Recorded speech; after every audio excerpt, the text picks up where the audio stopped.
And joining me now is Republican Senator Bill Cassidy of Louisiana, the top Republican on the Senate Health and Education Committee, also, by the way, a medical doctor. Senator Cassidy, welcome back to Meet the Press, sir. Hey, thank you, Chuck. I want to start with the dispute over Mifepristone. You're somebody who you've not wanted for a while this drug to be available by mail. So I'm curious, why were you not one of the 11 Republican senators to sign on to a brief supporting the Texas ruling?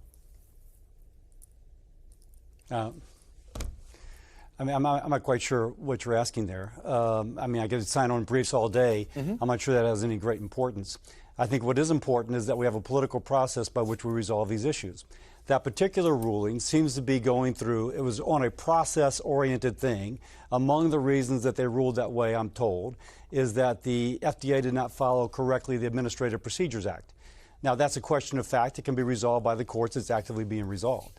I think the broader question is, how do you resolve the issues in general? Yeah. I think that returning it to the states to allow a state's values to guide is very important. In Massachusetts and New York, California, nothing changes. In my state, a law written by a Democratic female state senator and signed into law by a Democratic governor established a more pro-life statute. That's the way I think it's going to resolve politically. I think the way it's going to resolve socially and culturally.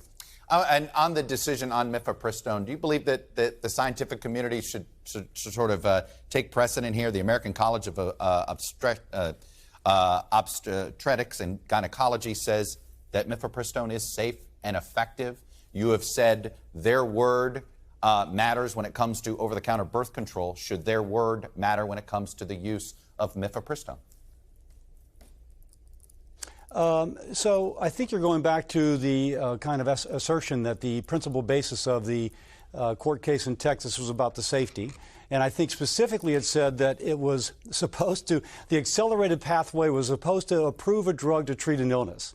It is a stretch to call a pregnancy an illness. And of course, obviously, we know what happens to the unborn baby. And so I'm not quite really sure that you're framing this question accurately. Now, beyond that is also a cultural and social issue. In my state, we are a pro-life state.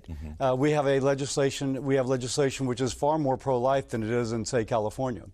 But the Californians keep their law, and we keep our law, and that's the way it's going to work out nationally. Right. I guess, though, on this Texas decision, it does seem like it's going to call into question other FDA approvals on other drugs. I mean, do you worry about the upending a status quo and sort of upending the FDA's authority in a way that will be create sort of chaos in the pharmaceutical industry?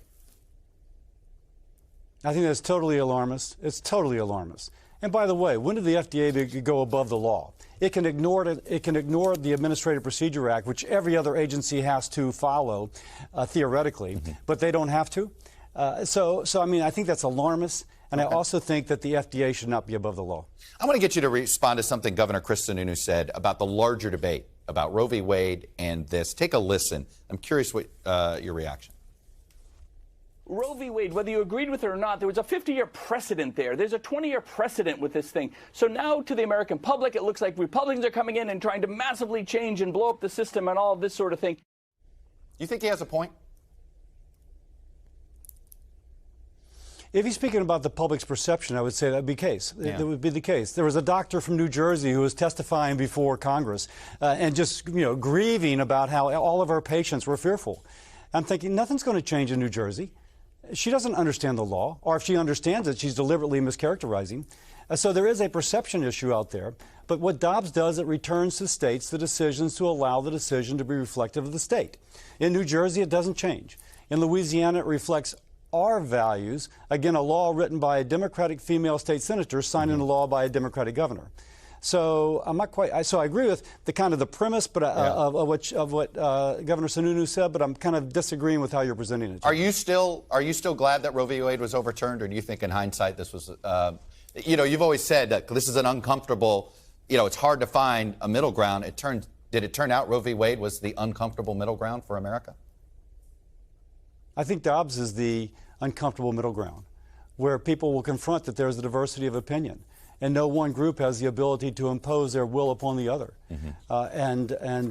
So Dobbs, I think, was the correct decision. Are you going to vote against any attempt at creating a federal standard, considering that you believe this goes back to the states, whether it's any attempt, whether it's a 20-week, at one time you had supported a 20-week bill. Would you ever be open to that, or do you think at this point always leave it to the states? First, I think that the Dobbs decision is a correct decision. You can give me theoreticals all day long. You truly can. I'm pro-life, by the way. I am pro-life. But the fact is you're going to need 60 votes to get something through the Senate. What Tammy Baldwin was just talking about, there could be no restrictions in the states upon abortion, meaning that a child could be coming through the birth canal and could still be aborted. Is that right? No, it's wrong. And most Americans think that is wrong. The fact is, Tammy will not get that through the Senate. There's not 60 votes for allowing that. On a bipartisan basis, it's already been rejected. So I kind of reject giving me theoretical after theoretical, because I mean, that's what you do if you want to fill airtime and get people buzzing. But it's not how we actually govern. I hear you, but there seems to be a real debate here on this front. But I'd also want to talk to you about something that you have decided to touch, which is the third rail of American politics and Social Security.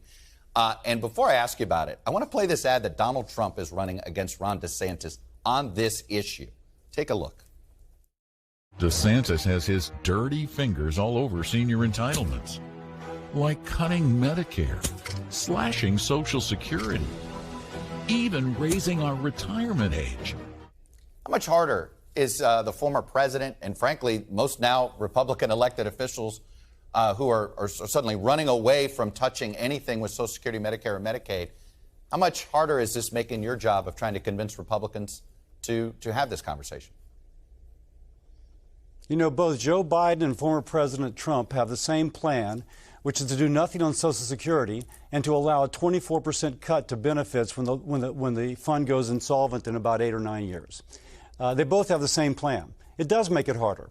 When your leading presidential candidates have made the decision to deceive the American people and to say there isn't a problem, when every actuary who looks at this says that there is a problem, and someone who's currently receiving 80 years old, otherwise would be in poverty, will get a 24% cut in their benefits by current law, it makes it very hard when they are so irresponsible. It's true for President Biden. It's true for former President Trump. Let me ask you, in this effort to get reform, are you open to tax hikes?